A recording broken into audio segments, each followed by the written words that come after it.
Hey, what's up, guys? This is Guillermo Auto. Got a 2014 Chrysler Town & Country here with a 3.6 with a P0301 code. My check engine light is on, and the code is a cylinder 1 misfire detected, P0301. I'm going to show you guys just how to check some stuff out and how to fix the one. I'll show you what I did to fix my problem, and I'll show you a couple tips. Basically, cylinder 1 is back by the firewall, back under this stuff, which is actually better because up front the intake covers the ones up front. So let's start to get some stuff off. Let's take this hose off right here. This, you just get a flathead and just kind of push it off. And just give me a minute and I'll show you. We're taking all this stuff off so we can go get to the cylinder to look at it. So remove this hose. This just pulls right off. Be gentle with it. Also get that engine cover off. The engine cover just pulls right up. Undo these hose clamps with a flathead screwdriver, and then you can take this big air duct out.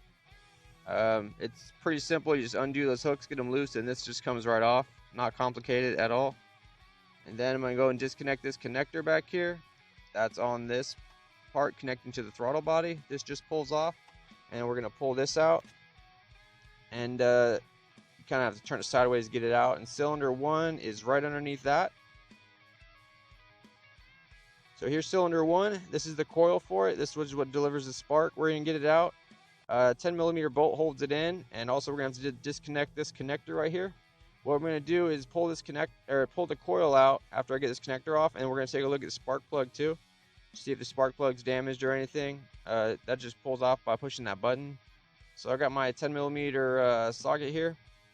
I'm going to get this off. And another quick test you could do is take this coil out and put it on the cylinder next to it, and switch that good one to this one, and then go drive. And if your misfire moves to cylinder 3, which is the cylinder next to it, then you could know that you definitely got a bad coil.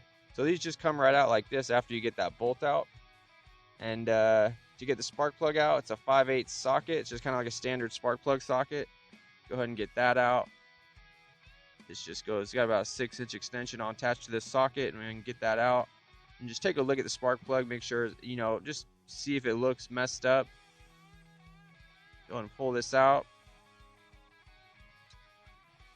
All right, and again, if you don't want to take the spark plug out, switch this coil to this cylinder and put this one on that cylinder. And if you clear the code and then you went and drove, and if it's running rough, and then you get a code for cylinder misfire 3, then you know you definitely got a bad coil. That's just a little quick dirty test. I'm looking at my spark plug here. It looks fine, just normal wear. This thing's got about 96,000 miles on it. This is a little spark plug gap measurer. You can get these at like your auto parts store for a couple bucks. Basically, I'm gonna measure the gap here. I believe the gap was about 43 thousandths, so you just kind of put it in and turn it. This is at about 40 thousandths. It's, you know, it's good. It's still in check. So I'm not worried about that.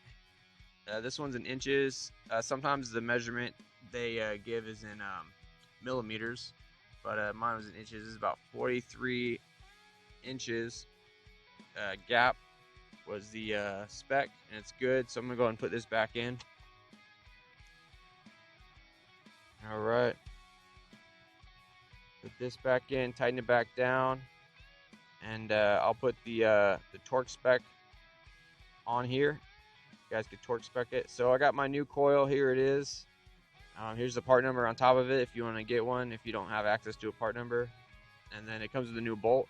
This is from the dealer. The dealer should just give you this. You shouldn't have to need a part number. But I'm going to go ahead and put this in. And I got my spark plug in there. I'm going to put this on here. And tighten it down. Get my 10mm socket and tighten this nut down. You could really tell the difference between the new one and the old one. The new one's all shiny and clean.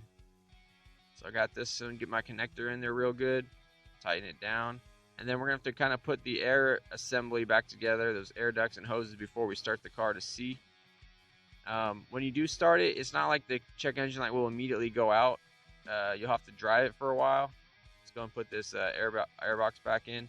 You'll have to drive it for a while, and the check engine light will eventually go out if the problem's fixed, or if you have a little scanner, you can just clear the code, and then you're good. So put this guy back on, and then put this connector on. Make sure it's connected to the throttle body real nice and tight. Then this goes on. You just got to figure out the way it goes. It goes the way you put it on, like that. And then there's these little tabs you can line up too. to help line it up.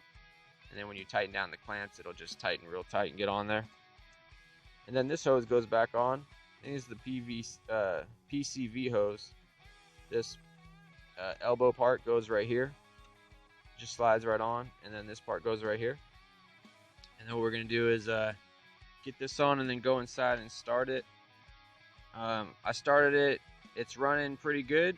It was misfiring before. It was just misfiring constantly. So it's running good now. I'm gonna go ahead and clear the code. Like I said, if you don't have a scanner, you just have to drive it for a while, maybe drive it a couple days, and the light might go out on its own. Sometimes more, but if the problem is fixed, it will go out.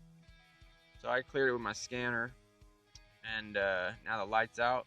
And I'll go drive it around and stuff, but I'm pretty sure the problem's fixed. It's running a lot better already, I can tell. But that's it. So hopefully this video helped you guys out. Please like, comment, subscribe, and I will see you next video. Thanks for watching. And another tip on that spark plug, check the porcelain for any cracks in the porcelain. If you find any cracks in the porcelain, then that's also no good spark plug. The spark plug's bad. But thanks for watching.